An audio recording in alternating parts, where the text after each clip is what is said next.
de encontrar algumas respostas também, no sentido de amenizar a dor e o sofrimento de tantos trabalhadores.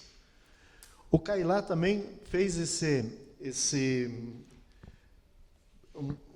teve ao longo de toda a sua existência, né? Houve assim muita denúncia feita pelo próprio jornalzinho, mas muitas denúncias feitas a partir das visitas dos agentes liberados, muitas denúncias feitas através de cartas, através de telefonemas dos próprios trabalhadores, né?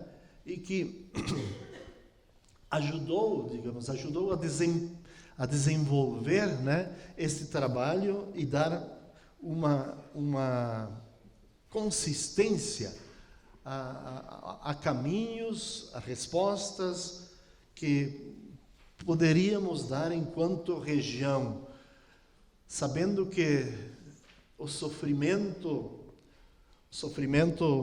destes trabalhadores, tanto os locais como os sazonais, né, ele se assemelhava. Embora a própria usina, os próprios gatos, eles procuravam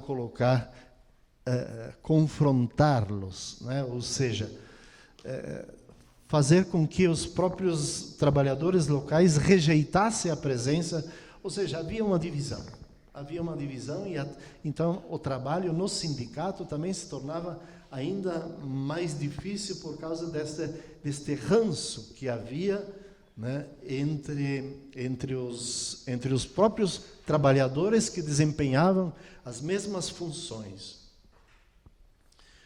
Lembrar também das várias assembleias que foram feitas com imigrantes sazonais e que deram assim algumas respostas importantes, né? E claro, com a participação muito viva, né, do Valditudes, né, através do Sindicato de Dobrada, mas também outros sindicatos na região que começaram a se mobilizar. O que eu quero dizer é que houve, né, a partir desta mobilização, a partir deste fato, greve de Guariba, o surgimento de inúmeras realidades, situações de levantes ou pequenos levantes aqui e acolá, né, que começaram a dar uma esperança aos trabalhadores. Opa, estamos, né, é possível, nós podemos ser melhor tratados. Enfim,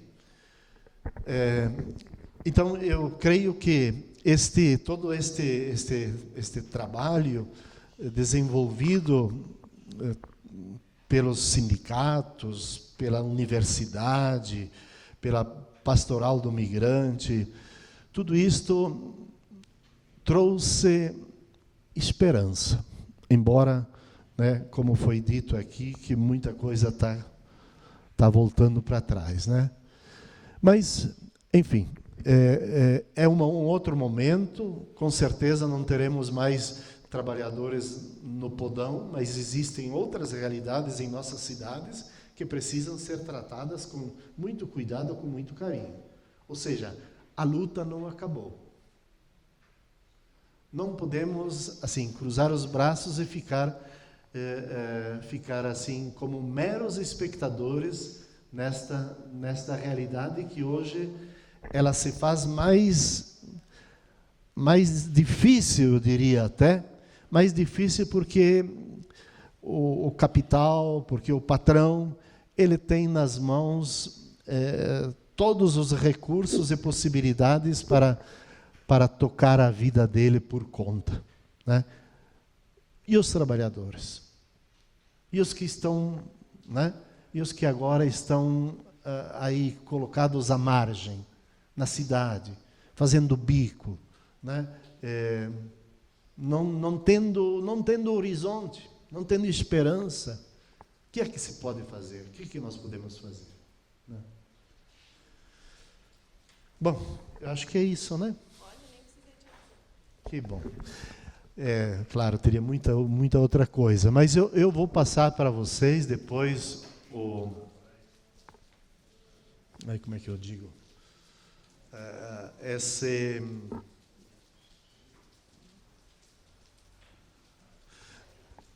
Eu vou passar o Kailá para vocês depois. A gente vê como é que pode fazer, pode ser por WhatsApp, tal, né? Mas eu gostaria que vocês pudessem dar uma olhada, que vocês vão ver um pouquinho da história, assim, né? Da história, como aconteceu essa história, esse envolvimento, enfim, essa luta também. Ela está presente, muito presente aí nesse ditos e não ditos que estão neste jornalzinho Kailá, que pretende ser uma conexão origem, destino, destino, origem, comprometimentos, corresponsabilidade, lutas, né, do Vale, da Bahia, do Pernambuco, de Alagoas, do Mato Grosso, que tem a ver com nós. Né? Nós não podemos dizer, não, eu não tenho nada a ver. E vice-versa, né? Quer dizer, as lutas nossas, elas precisam estar presentes no nosso cotidiano. Obrigado.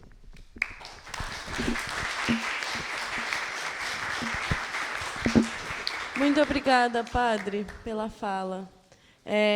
A gente queria chamar aqui uma participação surpresa, nosso convidado, Elielson, se você puder vir aqui na frente, fazer só uma saudação, agora que você já apareceu na fala do padre.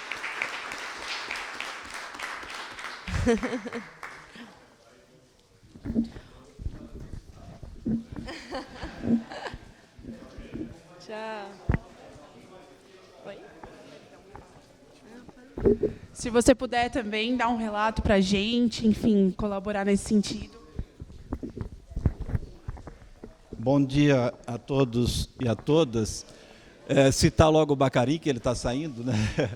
Viu? Eu só queria fazer uma menção rápida. Quando eu fiquei sabendo dessa atividade, apesar de eu já estar com algumas atividades no sábado, eu falei, eu irei a essa atividade em Guariba, primeiro porque é importante participar desse tipo de debate, mas é mais importante a gente poder retomar alguns elos perdidos que foram bastante importantes na nossa vida, né? Está aqui o padre Alfredinho, o pequeno grande homem, o Antenor, que estivemos aí juntos por um período. Citar o Roberval, o Bacari também, que já saiu, que é companheiro, inclusive, de outras lutas, né? Nos encontramos bastante na macro-região de Ribeirão Preto, no debate partidário, né? O professor Chiquinho, a professora Moraes também, que estão aqui. E é importante a gente fazer ou refazer esses encontros, porque a gente vive um momento que, para a gente que, na essência, não mudou muito, ele é um momento extremamente difícil, né? Porque parece que a impressão que dá é que parece que a gente vive num outro mundo, né? O sindicato que a gente conhecia não é mais o sindicato que a gente conhecia, a igreja que a gente conhecia não é mais a igreja que a gente conhecia. Muitas vezes o partido que a gente conhecia não é mais o partido que a gente conhecia. O sindicato que a gente conhecia, muitas vezes não é o mesmo sindicato que a gente conhecia, né? Então, todo esse rol de figuras que foram emblemáticas, importantes na nossa formação enquanto agente social, é importante a gente se reunir para, pelo menos, a gente retomar algumas questões, né? Porque a gente está vivendo um momento que, pasmem, às vezes é legal homenagear ditadores, né? Ou herdeiros de ditadores, viúvas de ditadores. É legal homenagear aqueles que causam sofrimento à classe trabalhadora, aqueles que causam sofrimento, aos segmentos que continuam sofrendo com todo esse descaso absoluto dos detentores do poder, dos donos do poder. Então, quando a gente tem essa oportunidade, Ainda que a gente aperte a agenda, e na parte da tarde eu vou até apresentar minhas desculpas antecipadas, eu não vou poder ficar, é importante que a gente se reúna, né? Para pelo menos a gente comemorar que em algum lugar a gente pode reunir pessoas que possam reproduzir, discutir, levar adiante aquelas bandeiras nas quais a gente acredita e aquelas bandeiras que guiam ininterruptamente o nosso caminhar, né? Então, eu fico feliz em encontrar essas pessoas que são, na essência, comprometidas com uma luta e são pessoas boas, né? Porque escolhem o lado certo da história, né?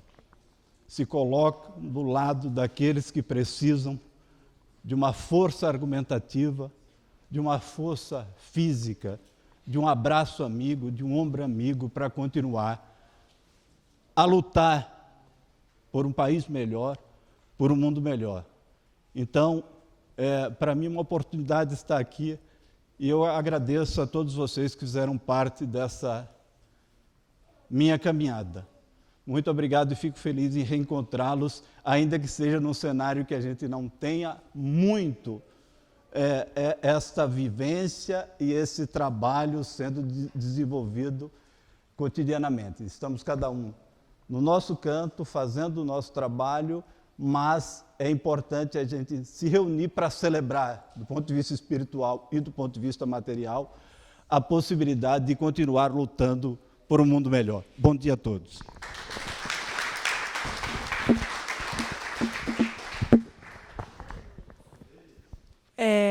Agora eu queria passar a palavra para o Gabriel, da Abra, que, enfim, está, além de organizando, formulando bastante sobre a questão do campo, sobretudo sobre reparação e quais os próximos caminhos aí que a gente tem que tomar para deixar essa memória viva e, enfim.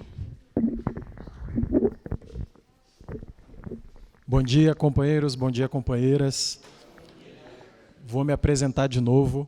Eu sou Gabriel, sou carioca, né? Vocês vão perceber pelo sotaque rapidinho, mas moro há 10 anos em São Paulo, lá na capital, e ando muito pelo interior aí, né? Faço parte da Associação Brasileira de Reforma Agrária, que tem atuado aí nos últimos anos junto com os movimentos social, do campo, movimento sindical, movimento dos trabalhadores rural, movimento dos sem terra, quilombos, terras indígenas. A Abra tem feito um trabalho de acompanhamento, né, e de articulação da luta camponesa, da luta das populações rurais no estado de São Paulo e em outros estados também, né? E fiquei muito atento no que os companheiros que estavam falando antes de mim falaram, né? Padre Alfredo, Padre Antenor, né? O Padre Bragueto, que a gente pôde ver um vídeo ali, Elielson, todos que falaram antes de mim, tem muita história para contar aqui na região, e acredito que vocês também, né? Todo mundo que está aqui já trabalhou no corte da cana, tem relato para dar, né? Vivenciou situações absurdas, vivenciou situações de não cumprimento de direitos, né? Vivenciou muitas vezes até episódios de violência, né? Então, acho que todo mundo aqui tem um testemunho a dar, né? E como a Júlia já falou, acho que de tarde a gente está prevendo um espaço para circular a palavra entre todos e todas que quiserem compartilhar e dar seu testemunho aqui. Miguel ali está fazendo o registro, então acho que a recuperação dessa memória do que foi, do que é o trabalho na cana-de-açúcar, ela é muito oportuna, né? E muito curiosa ao mesmo tempo, porque ficar falando do passado parece que é um saudosismo, né? Parece que é só uma questão de lembrar, de rememorar, mas eu acho que é mais do que isso, né? Estou convencido de que é mais do que isso. Falar do passado é ensinar para os filhos, é ensinar para os netos que mundo foi esse, as violências que a gente passou. Meu avô, minha avó eram do corte de cana, só que do interior do Rio de Janeiro, né?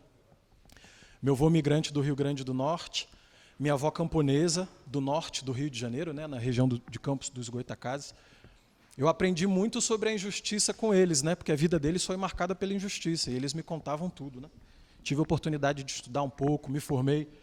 Chiquinho, Maria Moraes, né, foram grandes e importantes referências. O trabalho militante na Abra, na luta pela reforma agrária, na luta com sindicatos de trabalhadores rurais, também me ensinou e me ensina muito. Mas tudo isso para trazer a provocação, né, se a gente, por um lado, escuta esses relatos de muita resistência, de muita luta, de muita batalha, de muito enfrentamento, é porque existia desrespeito do outro lado, né? É porque existia cobiça do outro lado, é porque existia perseguição do outro lado, né? E aí, eu queria entregar um materialzinho para vocês. Segura para mim, por favor, Chiquinho. Não vou falar, não, só segurar, tá?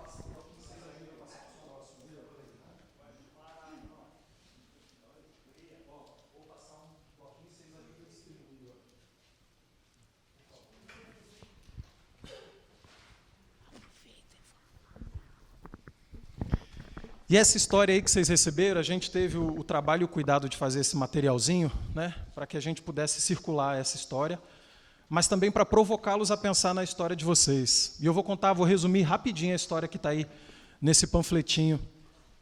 Eu acabei que fiquei sem um. Posso? Ó, prestem bem atenção, né? Vocês veem o logo, muitos de vocês trabalham nessas usinas ou já trabalharam, mas aqui embaixo tem o nome delas e eu vou citar nominalmente para vocês me acompanharem. Usina São Martinho, todo mundo conhece. Usina Santo Antônio. Usina Santa Adélia. Usina Bonfim. Usina São Carlos, né, que fechou. Empresa Cruz, empresa de ônibus. Usina São Geraldo, que hoje também foi incorporada pela Santa Elisa. Esses grupos aqui, depois que os trabalhadores começam a se organizar e faz o levante de Guariba, em 84, essas usinas que estão aí, em janeiro de 85, pagam, em dinheiro de hoje, algo em torno de R$100 e poucos mil para que o coronel da Polícia Militar reprimisse de maneira sistemática a greve dos trabalhadores de Guariba e região. Os patrões deram R$100 e poucos mil em dinheiro de hoje, né? Lá na época era cruzeiro, cruzado, não lembro. Em 85, pagaram um coronel da polícia para que o coronel da polícia fizesse 10 dias de operação policial, reprimindo o sindicalista, reprimindo o trabalhador. Foi nessa operação, por exemplo, que o padre Bragueto, que fez a saudação por vídeo, foi espancado. A gente esteve no Bragueto antes de vir para cá, ontem, né? A gente saiu lá de São Paulo. E o padre Bragueto, com um livrozinho de memória dele de fotografia, ele abriu a foto e mostrou a foto dele espancado, com as marcas. Tiraram foto, né? Eu acho que ele foi fazer até exame de corpo de delito na época, 85. Mas ele também mostrou outras fotos muito curiosas. Crianças de colo com marcas de cacetete na cabeça, idosos com braço quebrado, mulheres, trabalhadores, sindicalistas ou não, às vezes só próximos do sindicato, barbaramente torturados, numa operação paga pela polícia, pelos usineiros da região, esse que vocês estão vendo o nome aí. Isso aconteceu em 85. Mas percebam, essa é uma história. A gente aqui já escutou várias outras, né? O padre Antenor estava dizendo ali que entravam na missa dele filmando. Achei muito curioso. Assim, eles não tinham nem a preocupação de serem discretos, né? Entravam filmando. Imagina o equipamento há tantos anos atrás de filmagem, como é que não era grande, né? Hoje esses aqui são pequenininhos. Antigamente era quase um fliperama que você carregava assim para filmar a pessoa. Não existia nem a preocupação de ser discreto, de ser sigiloso. O padre Bragueto, e eu estava conversando ali com o padre Mateus, João Mateus, né? José Mateus, perdão, padre. Mas ele estava dizendo que ele era pequenininho quando o Bragueto estava lá em Barrinha, jogavam bomba na casa paroquial. Bragueto era ameaçado pelos gatos, pelos usineiros da cidade, de morte. Bragueto teve que sair do interior porque estava ameaçado, estava jurado aqui. Foi para São Paulo, se engajou na pastoral operária e seguiu fazendo luta lá, segue até hoje. Mas tudo isso para provocar vocês, né? Essas injustiças, elas foram feitas, elas seguem sendo feitas, ainda que diferentes do que eram, né? Mas elas seguem sendo feitas, né? Não tem muito trabalhador na cana de hoje, mas o tratorista, eu estava numa reunião com o Hélio Neves há 2 meses atrás, na nova rede de sindicato que ele está fazendo. Hoje, o companheiro ou a companheira que está dentro de um trator passa 17 horas ali dentro cortando, não para fazer xixi, não para ir no banheiro, tem que comer enquanto dirige o trator, porque nem toda usina tem o GPS ligado, às vezes é um cortador de cana ali.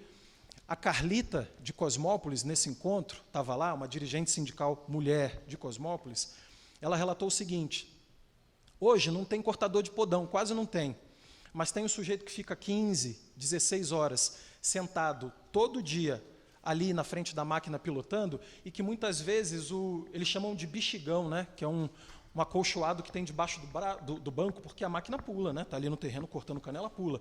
Então tem um bexigão debaixo do assento. Tem trator que não tem bexigão, e aí é a coluna do trabalhador que vai para as cucuia, né? Ele fica 13 horas ali dentro tomando impacto na coluna todo dia. Dá uma safra, o sujeito está com dor na lombar, dá uma safra, o sujeito... Sem contar aqueles que não têm onde fazer suas necessidades, não tem como comer, não faz pausa, fica estressado, dorme mal à noite, enfim. Tem que virar, muitas vezes, 24 horas. Então, as injustiças continuam. E aí eu volto para o meu ponto inicial, né? Rememorar o passado não é só saudosismo. Rememorar essas histórias, ouvir os padres, ouvir os agentes pastorais, ouvir todos nós que estamos aqui, é também uma forma da gente se inspirar para pensar como é que a gente age no presente. Então, olha que interessante, né? O passado vira presente. O passado inspira a gente para a gente pensar o que fazer hoje, no presente, né?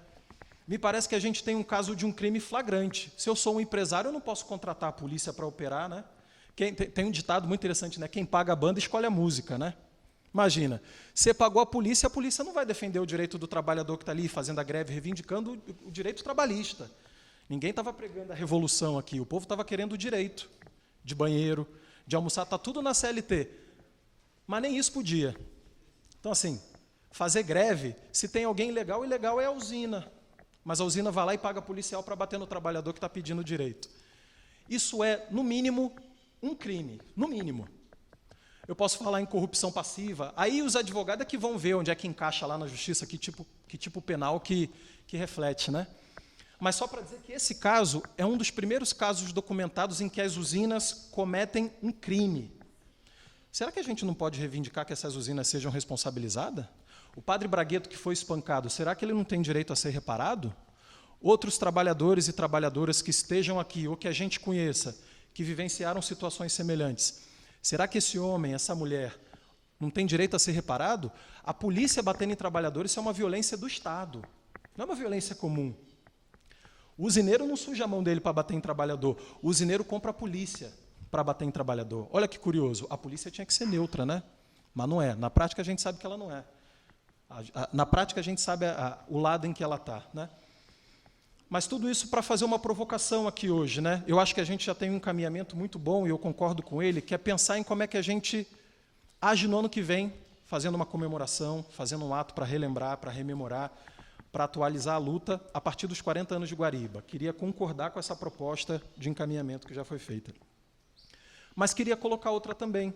Será que esses homens e mulheres que a gente conhece, Padre Bragueto e tantos outros, pessoas, para vocês terem ideia, a gente descobriu, começando com o Bragueto, que até a correspondência dele era violada. Os policiais, os militares, pegavam a correspondência do Bragueto para espionar o que ele estava escrevendo, mandando carta para os outros. Provavelmente Padre Antenor, Padre Alfredinho, a mesma coisa. A gente já estava conversando com eles isso ontem. Era todo mundo vigiado, não só pela usina, pela polícia, pelos militares, naquela época. E hoje continua sendo, tenho certeza absoluta. Vocês podem ter certeza que eles estão sabendo que a gente está aqui hoje fazendo essa reunião. Tudo isso para provocá-las a pensar, o que a gente faz? Reunir para rememorar é muito importante, mas é insuficiente. Rememorar para quê? O que a gente quer lembrando essas lutas e essas injustiças que cometeram contra a gente, né? Eu acho que o Padre Bragueto e tantos outros têm direito a serem reparados. O Estado de São Paulo, o Estado brasileiro tem que reconhecer que cometeu crimes contra os trabalhadores. Os usineiros têm que ser responsabilizados, Valditudes, não é não? Você não acha? Os caras pagam a polícia. Empresário não pode ter poder de polícia. Não pode, é ilegal no Brasil, né? Ainda que a gente saiba que eles cometam isso. Então, é um pouco o que nos movimenta enquanto Associação Brasileira de Reforma Agrária, é estar aqui com vocês, fortalecendo essa luta. E aí, só para encerrar, eu estava conversando com o seu Heleno, estava confabulando as coisas lá, e a gente chegou num ponto em comum, né, seu Heleno, que a gente estava falando da fábula de Davi e Golias, né? Porque, assim, se há 30, 40 anos atrás os usineiros mandavam na cidade, hoje a coisa segue igual, né? Como é que a gente denuncia esses companheiros se eu corro o risco de perder meu trabalho? Se meu filho trabalha na usina, pode ser retalhado. A gente vai ter que pensar sobre isso. Se usa em nome da Abra, se faz em nome da CNBB. Mas eu acho que a gente tem que fazer uma denúncia. O Padre Bragueto, os trabalhadores e trabalhadoras atingidos têm que ser reparados. Aqui, né? esse adesivo aqui, ó, reparar já. Eu participei da experiência, a Mari participou da experiência de responsabilização da Volkswagen pelos crimes que ela cometeu com os trabalhadores da fábrica do ABC. Durante a ditadura, a Volks prendia trabalhador dentro da fábrica, torturava trabalhador dentro da fábrica, espionava trabalhadores, espionava lideranças sindicais. Mesma coisa que acontecia aqui na cana-de-açúcar, igualzinho. Muda o cenário, mas os episódios são muito parecidos, né? Os trabalhadores da Volks se juntaram e exigiram na justiça uma reparação. E eles foram reparados. A Volkswagen demorou 5 anos para negociar, mas negociou. O que a Volkswagen acordou? 36 milhões de reais a título de indenização. A chave está aqui. A chave do portão, gente. Tomara que não seja a polícia chegando aí.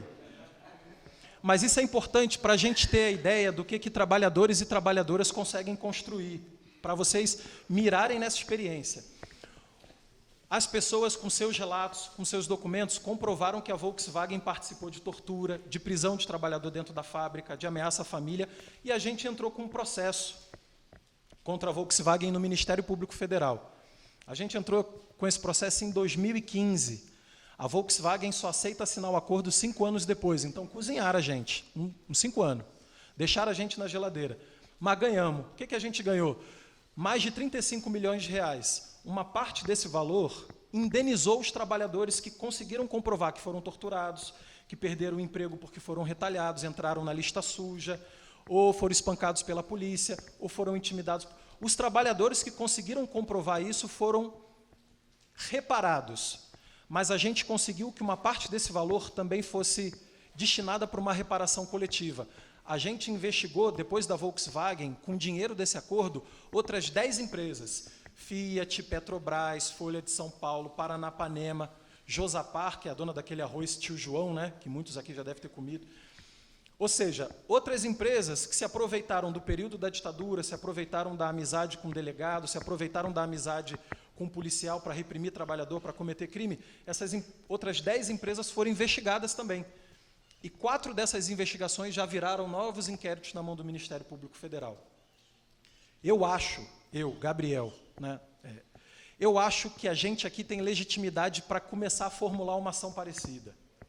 A gente tem esse caso aí, que vocês receberam no panfletinho, que é o primeiro. Tem muitos outros, a gente sabe. A diferença é que esse caso a gente documentou, junto com a pastoral, ouvindo o padre Bragueto, ouvindo Carlinhos, né, ouvindo o padre Antenor, padre Alfredinho, juntando as histórias, pegando documento aqui, documento acolá, a gente comprova. Para vocês terem ideia, a gente achou o inquérito policial reservado, né, confidencial, que a polícia investigou esse caso, em 85.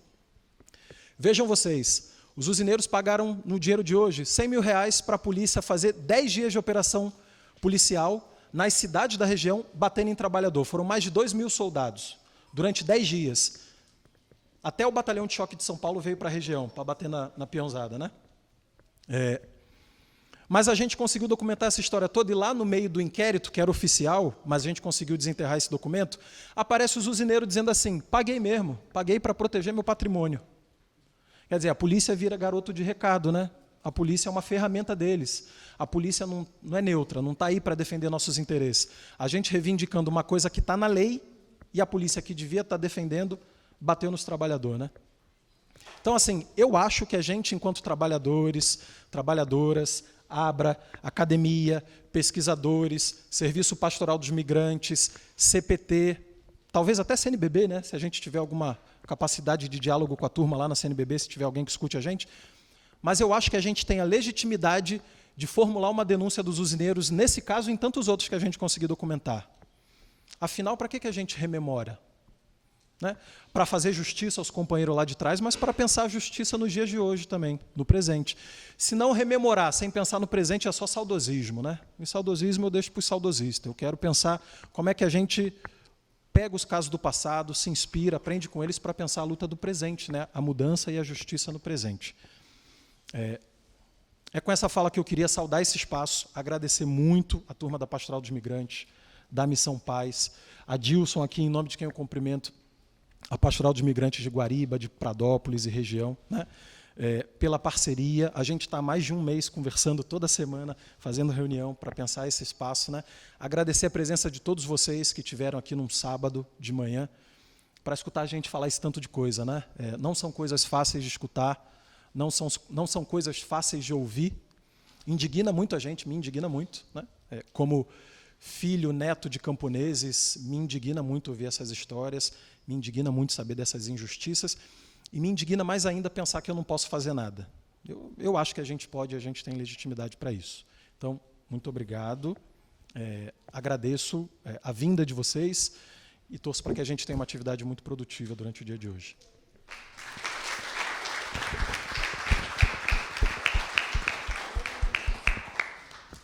Obrigada, Gabriel. Sua fala foi realmente muito boa. Acho que conseguiu passar para a gente... Posso? Gente, eu com o microfone é um problema. Mas eu queria falar de um outro material, que é esse aqui. Eu vou distribuir para vocês também. Porque é isso, eu acho que vocês têm muita história para contar, ou vocês conhecem pessoas que têm muita história para contar. Valditudes, com certeza, conhece trabalhadores e trabalhadoras em Dobrada, que não estão aqui, mas que certamente poderiam contribuir com muitos relatos e muitas memórias. Então, a gente, numa parceria aqui com a turma, com o Serviço Pastoral dos Migrantes, a gente está aqui, tem mais na caixa, eu vou dar para todo mundo, então não se preocupem, que é esse formuláriozinho aqui, são várias páginas com algumas perguntas que vocês podem, de repente, distribuir para a companheirada nos locais de vocês, ouvir, ver o que ele tem para relatar. As perguntas aqui ajudam a guiar a prosa, né? Quem tiver interesse e disposição de fazer esse material chegar em trabalhadores, trabalhadoras que tenham relatos e que topem dar esses relatos, eu acho que ele vai ser de grande valia para essa recuperação de memória, para a gente poder organizar isso, compilar isso, deixar isso num lugar, disponibilizar para todo mundo para que a gente faça essas memórias circularem. Então, a gente vai passar esse materialzinho.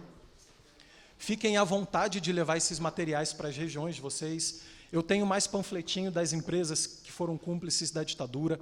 Levem para as regiões de vocês, distribuam isso nas regiões de vocês e vamos fazer isso chegar nos companheiros e companheiras para que a gente possa desenterrar essas histórias, torná-las públicas, né, torná-las conhecidas. É isso. Obrigado.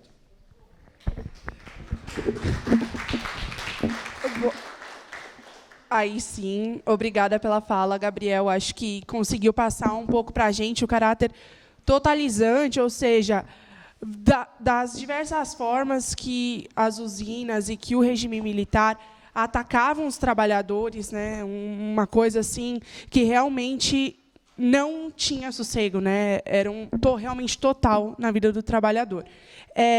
Antes da fala da professora Maria, eu gostaria primeiro de saudar a companheira, né, do Elielson, que é a professora Silvia Iazulaites, a vice-coordenadora do curso de Ciências Sociais na UFSCar.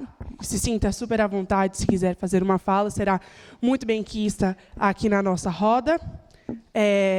Mas, antes disso, queria propor uma pausa de 5 minutinhos, só para a galera poder esticar um pouco a perna, ir no banheiro para, enfim, tomar um café para falar da professora, para a gente ter bastante atenção. É isso, gente. Até.